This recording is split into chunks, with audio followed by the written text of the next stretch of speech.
Un agenda bien chargé pour Charles III pour sa deuxième journée à Paris. Ce matin, après une standing ovation au Sénat, il s'est adressé aux parlementaires en français et en anglais à l'occasion de plaider pour une entente sur le climat. Le roi Charles d'ailleurs en une de l'Evening Standard ce soir avec ce titre The King of France, le roi de France.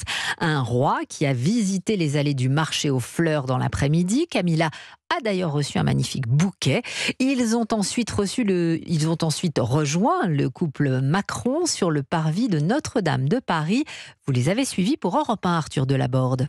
Oui, des rencontres avec les pompiers présents lors de l'incendie de 2019 et des sculpteurs chargés de la rénovation des chimères et des gargouilles de Notre-Dame. Les responsables du chantier expliquent où en sont les travaux. Nous commençons à bâtir la flèche. Pour des raisons de sécurité, le souverain, la reine et le couple présidentiel ne s'approchent pas du chantier, mais ils saluent de loin les ouvriers rassemblés à 33 mètres du sol sur les balcons de la cathédrale. Charles III, visiblement très intéressé par les questions techniques, lui-même s'est occupé il y a 30 ans d'une autre restauration, celle du château de Windsor, partiellement détruit par un incendie. C'est pourquoi il tient autant à revenir une fois que la cathédrale sera de nouveau ouverte au public, comme il l'a expliqué hier soir à Versailles. Après avoir été consterné par les scènes de dévastation qui ont suivi le terrible incendie il y a 4 ans, il me tarde de visiter cette magnifique cathédrale.